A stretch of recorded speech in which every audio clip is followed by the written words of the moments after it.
Where the fuck you at? Yo, it's Dr. Balls, can you feel that sound? In the house, got the party going round. Where you at? Better step on the scene. We drop the rhyme sharp like a damn machine. Dr. Balls in the lab, mixing beats like a clown. Got the bass thumping hard, let the whole world know. Stethoscope on the track, I'm checking every flow. Got that baller vibe, take your worries, let them go. It's Dr. Balls, can you feel that sound? In the house, got the party going down. Where you at? Better step on the scene. We drop the rhyme sharp like a motherfucking scream. On the mic, I'm the remedy, no need for a doubt. You're feeling low? Let me show you where we at, get the vibe. I'm the one you can trust. When Dr. Balls drops, you can't help but thrust. Yes, Dr. Balls, can you hear that sound? In the house, got the party going down. Where you at? Better step on the scene. We drop a rhyme sharp like a damn machine. Dr. Balls, can you hear that sound? In the house, got the party going down. Where you at? Better step on the scene. We drop a rhyme sharp like a damn machine. Yo, it's Dr. Balls, can you feel that sound? In the house, got the party going round. Where you at? Better step on the scene. We drop a rhyme sharp like a damn machine. Dr. Balls in the lab, mixing beats like a clown. Got the bass thumping hard, let the whole world know. Stethoscope on the track, I'm checking every flow. Got that baller vibe, take your worries, let them go. On the mic, I'm the remedy, no need for a doubt. You're feeling low? Let me show you where we at, get the vibe. I'm the one you can trust. When Dr. Balls drops, you can't help but thrust. On the mic, I'm the remedy, no need for a doubt. You need for a doubt, you need for a doubt. You're feeling low? Let me show you where we at, where we at, where we at, where we at. Yo, it's Dr. Balls, can you feel that sound? In the house, got the party going round. Where you at? Better step on the scene. We drop a rhyme sharp like a damn machine. It's Dr. Balls, can you feel that sound? In the house, got the party going down. Where you at? Better step on the scene. We drop a rhyme sharp like a damn machine. On the mic, I'm the remedy, no need for a doubt. You're feeling low? Let me show you where we at, get the vibe.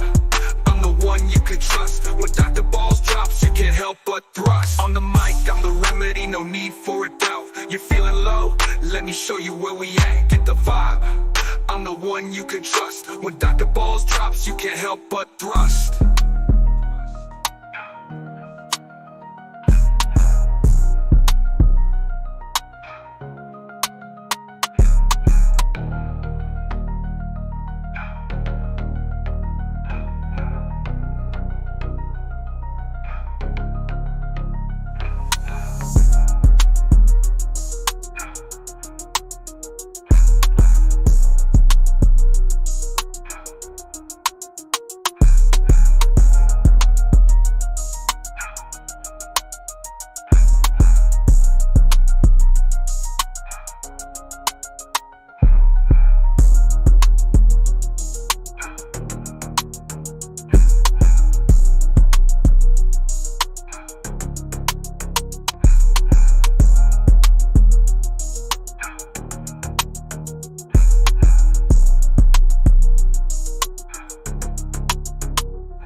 Dr. Balls.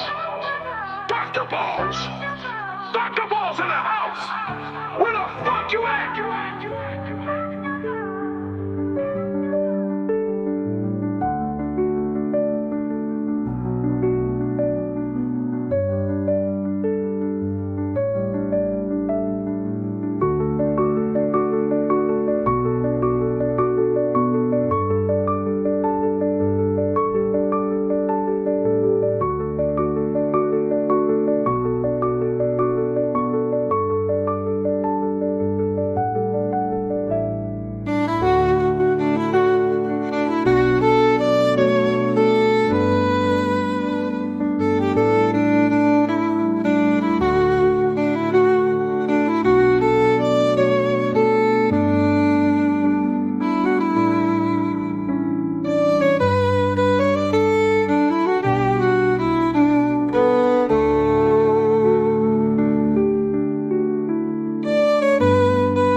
Dr. Balls is a presentation of Smacking Off the Podcast. Dr. Balls in the house. What's going on? The doctor knows who's going down. Dr. Balls will know.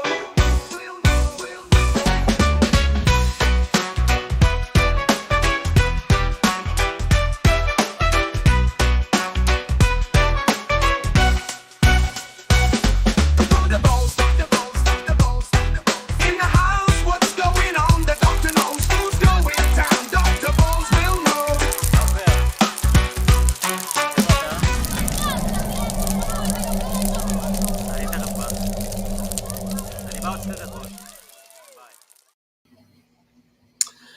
What's going on?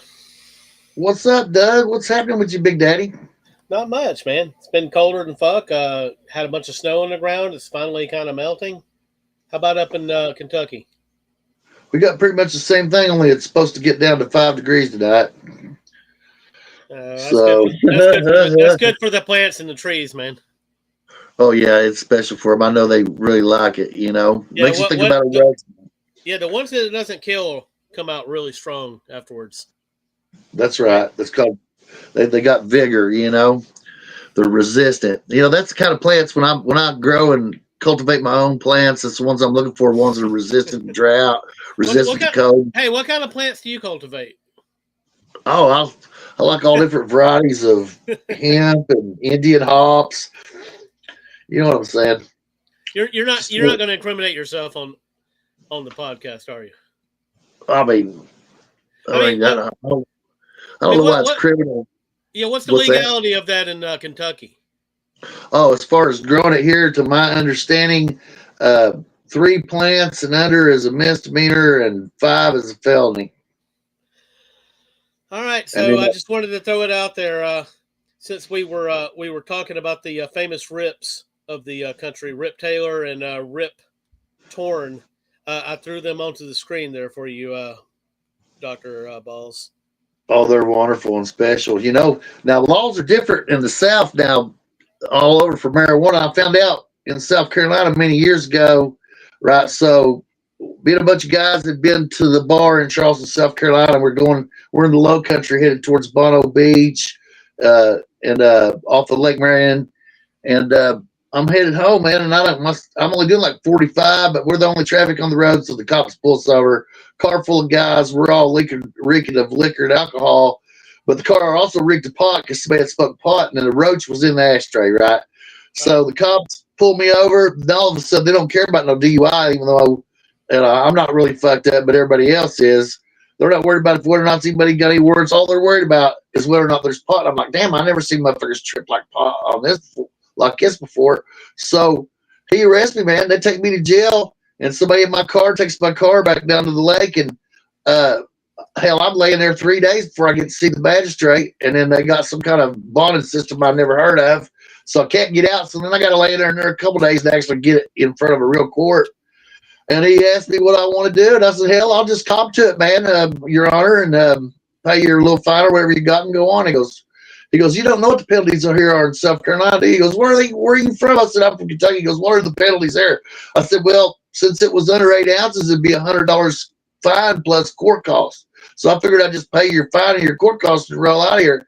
And he goes, oh, no. Here in South Carolina, even a minuscule amount is a minimum of a year in prison. I'm like, what? Shit. Oh, yeah. How'd you beat that one, Bob? I didn't. They put me in a diversion program. They said, oh, you've never been in trouble and you're a veteran, so we're going to give you a break. So I was stuck in South Carolina 6 more months because I had to go through this diversion program, right? And if I hadn't got the diversion program, then I'd been a felon. But since I went and through the whole 6 months of showing up after stinking bullshit twice a week, then they expunged it and it never hit my record. So I'm not a felon. I can vote, possess firearms. Fucking fabulous. But now that the 3 people that are listening right now, and there could be even more, who the fuck knows? Oh, yeah. They all know that you were almost a felon now. Almost, right? But you know how life is, it's fucking horseshoes, hand grenades, nuclear war, it all gets close. You know what I mean? Yeah. Absolutely. So, all right. guys, So did you watch those games last week? I mean, we're headed to the big game now. So, and I know that Sean Devine, which is not here tonight, he's on a business trip this week. He's got to be ecstatic. oh man, what a big deal! And they were great games, man. You got to say that the teams that won were worthy. I mean, Ohio State showed that they were a better team than Texas. Notre Dame outplayed Penn State in a tough game. I mean, but you also see how important coaching decisions were. I don't feel that either Sarkisian or Franklin coached the ends of those games well. And then plus how important special teams can be, and just little simple stuff like not getting penalties and not turning the football over, ball exchanges, stuff like that. All of it kept playing at the end of it. Notre Dame did just a little bit better and beat a highly physical football team. So I'm excited about it, just as all college football should be excited about it. I know Sean is. He's throwing the hell like a West Virginia tomato can, Doug. Oh, I agree. And it's been a long time for Notre Dame. And, I mean, I've never been a Notre Dame fan as an Alabama fan. Notre Dame and Alabama go back into – I mean, really the rivalry started in the 60s, even though they didn't play each other in the 60s. And then you got the 70s games for the national championship, one where Alabama actually already won it on one poll, and then Notre Dame basically snagged it in the game in the other poll. And, a lot of history there. But I really miss Notre Dame being relevant. But, Notre Dame was never that far out of this. I mean, this team this program went to the national title game in 2012, and you might say, well, they were lucky to be there because of how bad they got beat or whatever, but who the hell else were you going to put in there that year? Oh, I agree. And they were close, but they just didn't have – it's obvious now that they just didn't have quite the coaching. They didn't have a good coach, did they? No, I mean, Charlie Weiss wasn't any good. Well, that was actually Kelly in 2012.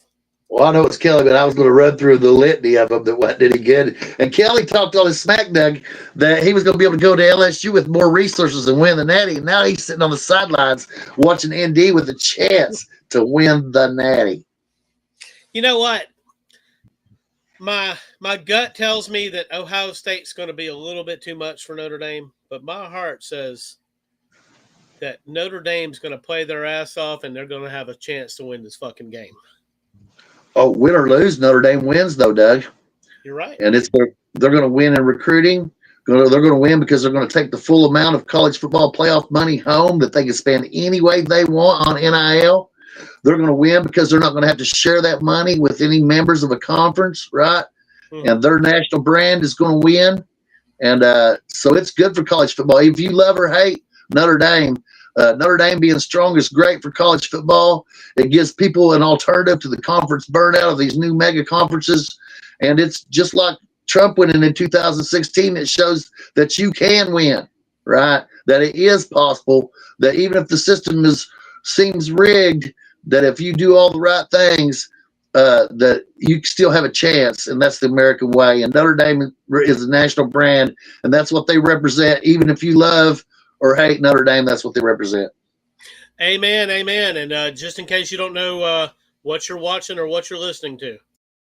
You are now watching Dr. Balls. Sorry, I had to do that. Sorry, I had to do that. I thought it was sweet. It was special. And so here we are now. And the season is heated up in college football. And it's just about bowled over to the main point and exploding all over the place. And we're going to have great guests on this week to talk about the championship game. But we're also heating up in college basketball. We're getting now to we're into the conference schedule, Doug, and the SEC is very tough. Absolutely. And yeah, man, let's get into some basketball because we're getting ready for that to heat up as well. Oh, yeah. Well, it's in the process of heating up. And I think that our groups we're in conference play now, right? Oh, yeah. And I'm just going with the tempo of the things I'm seeing in the groups, right? I mean, just like so much smack has been talked in over college football, you're starting to see it talked over college basketball right now. So people are getting heated up and they're getting ready for it. And it's very compelling because your team is actually going to be good. I mean, how many years in your life, Doug, has the rest of the SEC been meaningless? It was just Kentucky. A bunch. I mean, a bunch.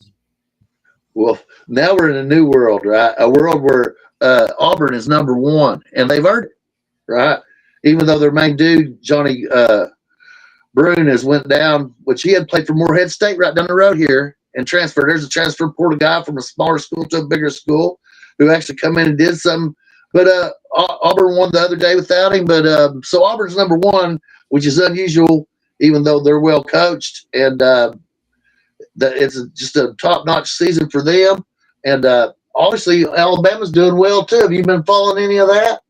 I have. That's the really only one I've been following. I did not realize that Auburn was number one. I missed that. I'm really shocked that Gabe Griffin didn't hit me up and beg to be on the Dr. Balls this week. I should hit him up, man, and remind him. I mean, I hear from him every now and then. I should talk about it. He's one of those that when he works nights, it's like for a month, and that's probably what's going on with Gabe. I think so as well. But Alabama had a big win the other day over Texas A&M, 94-88, and they were at Texas A&M, and their Texas A&M is well coached in the upcoming program. But Alabama went to their house and won a tough game, which bodes well for the tournament. And I like that Nelson boy at Alabama. He's kind of sneaky, you know. He just kind of hangs out, and somehow he ends up in the middle of stuff, you know. All right, so we got Alabama at number 4. Yeah, we got Alabama at number 4. So here's what I'm seeing in the AP's top 25. We'll go by it. Okay. Auburn's number 1, and they just beat South Carolina 66-63. Iowa State is number 2 at 14-1 in a tough Big 12. And they just beat Texas Tech at Texas Tech 85-84. Duke is 14-2 in number 3, and they played Notre Dame at their home and beat them handily. And Alabama is number 4. We just talked about their game. Florida's number 5. 14-2 for Bama. Yeah, 14-2 for Bama. And then Florida is 15-1. Yep. With their only loss being to Kentucky, right? And they just beat Arkansas. And then we'll go run through this real quick because there's some storylines here that we're skipping over that we're going to have to spend some time on. Tennessee's number 6. They were number 1 at 15-1. They had a devastating 30-point loss to Florida. Yeah, and that was definitely Jen Chavez's fault. Yeah, that was Jen Chavez's fault. She had too much faith into a guy, Rick Barnes, who had DJ Augustine and Kevin Durant and couldn't make the Final Four, right? Absolutely. So I guess she thought that was going to happen in Tennessee. Yeah. Then you got Big East. So this is the first, though. Unusually this year, usually we're chopping the Big East because the Big East is a tough conference. But they seem down a little bit this year. But Marquette is representing them on the first slot at number 7 at 14-2. Then you have Kentucky at 13-3, who just beat number 14 Mississippi State at Mississippi State. You got Kansas at 12-3 as number 9. That's a Big 12 team, followed by Houston at 12-3, another Big 12 team. Texas A&M at 13-3, who just lost to Alabama. That's not a bad loss. Michigan State. But without that loss right there, was A&M in the A&M was in the top 10. Oh, A&M was in the top 10. Yeah, I mean that's still. So I mean, since we are SEC homers, let's take a look at this as if it was before the A&M lost to Alabama. You've got Auburn, Alabama, Florida, Tennessee, Kentucky, and Texas A&M all in the top 10. Oh yeah, I mean that's unprecedented. That's fucked up. That's unprecedented, and they're well deserved. Those are good teams. I mean, they're really good teams. It's well deserved. It's, but the conferences is condensed, right? So the Big 10 and the SEC has obviously got bigger, but none of these teams are teams from the merger. I mean, for example, Texas, thank God, it isn't really doing nothing. They just got beat by Tennessee. And, I mean, with as much smack as their fans talk on the football pages, if they were even any good at all, we'd never hear the end of them, Yeah. Hey, we got even Georgia looks pretty good right now. And I realized they got exposed last week, I believe, didn't they? Yeah, but they also beat Kentucky at their home, even though I feel it was the worst officiated game of my over 50 years of watching college basketball. But they still played a physical game and beat Kentucky. Give them credit for that. But they've got to play them again, and I think that's going to happen tomorrow night. So, and that's going to be at Rupp Arena. So it might go some different way. Paybacks are hell. Paybacks are hell, right? Paybacks is hell, and they and Kentucky's they're only at number 8 now. They fell a little bit at 13-3, but they've got more top 10 wins and more top 15 wins than any program in the country, right? They beat Florida, who just crushed Tennessee by 30, for example. They beat Duke, who is now number 3. I mean, you could go on and on because Kentucky plays all comers, right? So well, I know you've been watching this for a long time, Bob, and you've seen Kentucky win a lot of SEC titles. You've seen them. You've seen Kentucky do a lot of shit. Now, when you look at all this freaking SEC love in the mainly, in the top 11 right now, do you look at this as, wow, man, this is going to be hard to get to where we're going? Or do you look at it as, man, this is a lot of fucking opportunity here? I look at it as a lot of opportunity. I figured that much. Yeah, I mean, if you're a UK fan, you believe you should take on anybody. You don't care who they are, or who they think they are, right? If you're the number 1 program of all time in a sport such as you could claim if you were Notre Dame or Alabama in college football, Kentucky has a claim to that as well. And if you really are that, right, you play whoever wants it, and the chips fall wherever they may. So to me, they're all opportunities for great seeding come March. But if I'm going to assess Kentucky properly, I feel that they are properly seeded because they have some glaring weaknesses. So the glaring weaknesses are, if they're not hitting their shots, the inside game's not strong enough to carry them. Rebounding seems to be a problem for them, and they've they lose track of their guys on defense. So I believe it's going to be a flashy team. They're going to have a great season. We're going to do better than we have in 5 or 6 years in the tournament. Way better than Calipari's last 6 years in the tournament, and go further, at least Sweet 16 or Elite 8. But they're not a team that can win it all. because of they've got weaknesses that can be exploited. Now, the high side of it is that when they are hitting, right, then they can outscore any team in the country. And if you could guarantee that for 6 games, the UK could average the 90-some points a game they've been averaging, and hit the threes at the rate they hit in their wins, then it'd look like an easy championship. But me being a skeptic, I think that UK is a little bit soft inside. They're not rebounding well, and they're lose track of their guys on defense during rotations. And but my hat's off to Coach Pope, though, because he assembled this team from scratch. They all went to Arkansas. And now that leads into the next thing, Doug, right? I don't know if you see the preseason smack talk from Arkansas fans about how Calipari had been stolen by Arkansas. No, I the stuff I did see you posted. So. Oh, okay. So I don't know if I caught it all.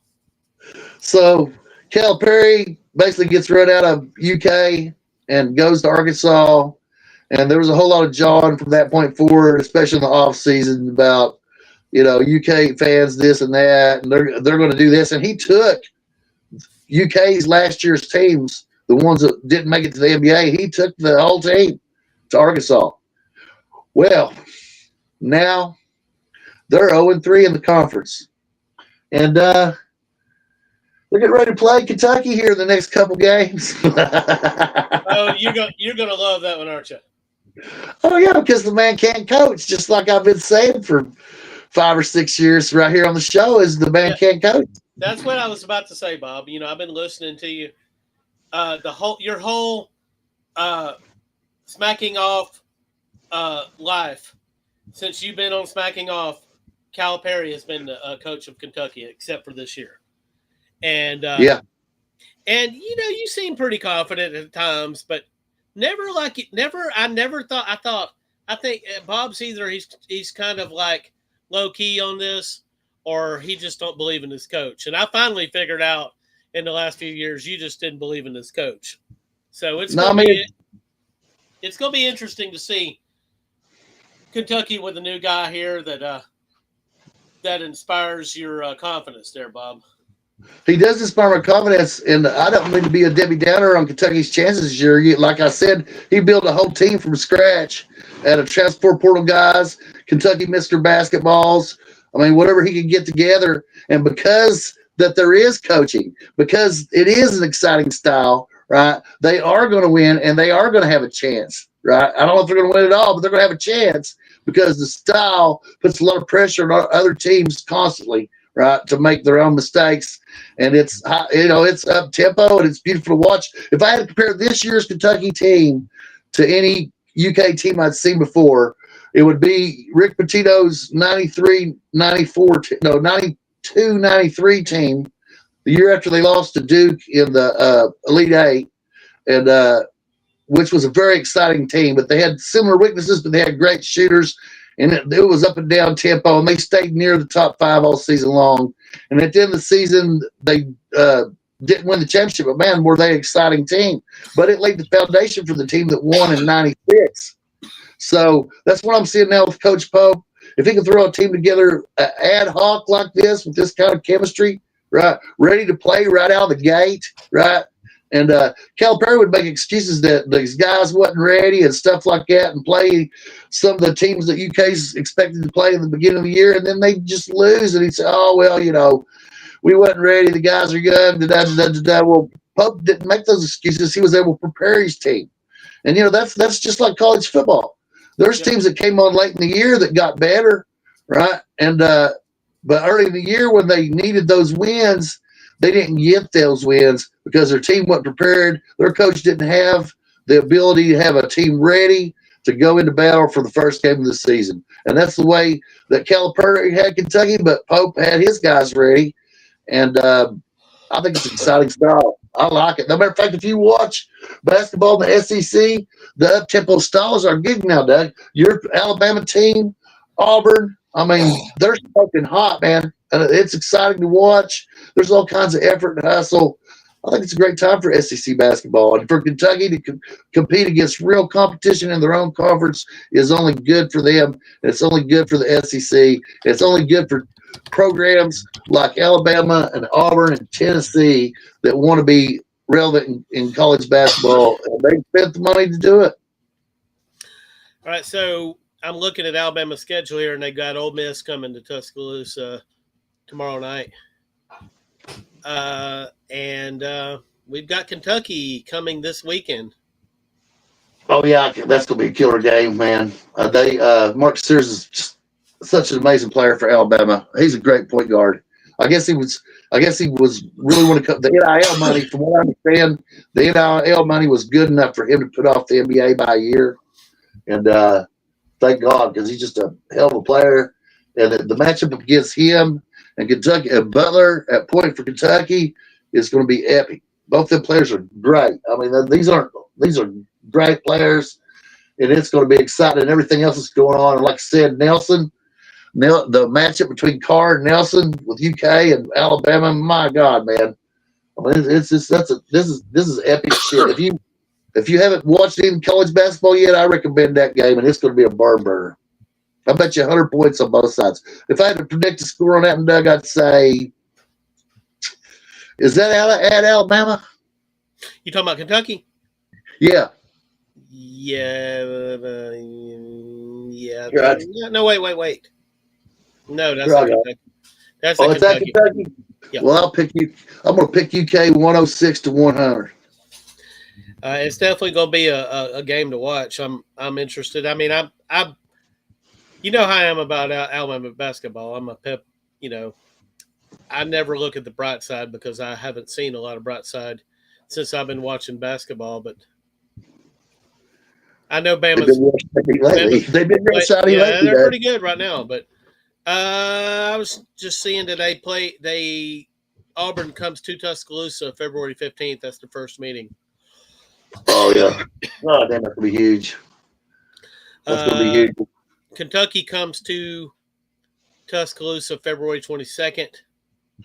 Man, there's a lot of great games in here. You got Mississippi State, which is ranked 15th. Yeah, we just played them, and that was a great team. They were physical as hell. None of those games are gimmies. I don't even think I can't even really name the gimme teams. I guess Oklahoma was ranked, and they thought they were pretty good. I wouldn't call them a gimme. Vanderbilt is a decent team. I wouldn't call them a gimme, but there's just so many good. Anything can happen on any given night. I guess the worst team in the conference, shout out to Shannon Russell, would probably be LSU. Yeah, fuck LSU in everything, even in water polo.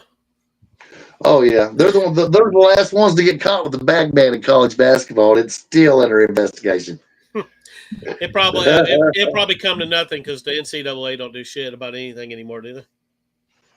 No, but they've been neutered significantly, especially on the football side. So we don't know what their role is anymore. Are they the cops? Or are they the, you know what I'm saying? Yeah. I mean, how can you even tell if anybody's cheating the way all this NIL works? I can just say, oh no, man, he's doing so good. I just gave him that new Lexus. It's no problem, dude. You know. I think you got the NCAA at this point. I know they get paid to do the enforcement thing and whatever, and I think they want to keep getting paid, but they're really probably scared to do anything. Everything that they do lately gets overturned in court, does it not? It seems like it. And some of the battles take forever. The rulings take forever. I just think they kind of neutered themselves by not being decisive and acting quickly in times when they should have. I mean, for example, the NIL, they should have came out, the NCAA, with their own cross lawsuit saying, hey, you guys were given the legal right to do NIL, but not to be straight up paid, right? And they, so NIL really means name, image, and likeness. If I want to do a commercial for Golden Flake potato chips and put my name out there, then I should be able to do that. If you're a video game company and you want to put a guy out there that looks like me wearing my number, I should get a nickel out of that. And my likeness, if my face is used for any kind of commercial purposes, I should get a cut of that. And I should be able to sell myself in the same manner. But that's different than paying players. And that's where the NCAA is creating bullshit, right? And where they weaken themselves and they neuter themselves if they didn't step in with their own lawyers and say, oh, no, you're not just straight up paying players, right? Because they basically allowed their league to be turned into a pro leagues, and they've allowed themselves to be relegated almost to history. And it won't be long, Doug, but there's going to be some kind of control over it, because when you let the foxes run the hen house, it's never good. Yeah, I would agree. But right now, this minute, right, you know who benefits from all this? Notre Dame. Right? Ain't that ironic? Oh, you should do it. In football, basketball, or just everything? Even in basketball. Even if they get a minor conference payout, because it don't cost nowhere near as much to run a college basketball program as it does a college football program, right? So if you're Notre Dame and you win one or two games in the in the ACC tournament and get just a berth, right, to the NCAA tournament, if you just make it in the tournament and get that money, but right, then that's enough money to float your NIL, whatever your travel, everything you want to do on top of the conference money. And then when you add football to that, and you get all the money, all the bonuses that you've earned this year, and you know, earned is the word, right? Mm-hmm. So then all that money is yours. You didn't have to share it with the rest of the people in the conference. You can put all that money back in the NIL. And so you say it's hard to recruit at Notre Dame because of the academic standards. Well, there's a lot of people. I played a lot of sports over the years, and there's always guys on the team that work their ass off to get grades too, right? And you just recruit those guys. I mean, and it's that simple when you got the money. So a logical guy that's smart enough to make the grades and get into Notre Dame, I say, well, hell, I can build my brand huge here, and we're getting all the attention. So well, I'm definitely, as far as Notre Dame goes, everybody's always screaming about they need to join the conference, and that's not where I'm at on it. I would love to see them remain independent, and I would love to see some more big teams go independent at some point. I just don't think I don't know. I just don't like everybody getting corralled into a conference like that. I mean, look at the damn 80s. If without the 80s, we wouldn't even have a playoff right now, and that was all independence, man. It was. Penn State didn't have any choice. They did it to save themselves. Had it not been for the paternal thing, they would have had no reason to went to the Big Ten. Penn State, you got Penn State and and it cost them a shot at the national title in 1994 as well. Yeah, because they got tied into a conference that got tied into the Rose Bowl. They would have been playing Nebraska had they remained independent. You had Miami, Florida State, Notre Dame. So, yeah, I mean, and Miami, Penn State in 1986, I think the bowl transpired in 87. That showed everybody, man, what it was like. Because a lot of people that, you know, some of the younger generation that started watching had never seen a 1-2 in a ball game like that.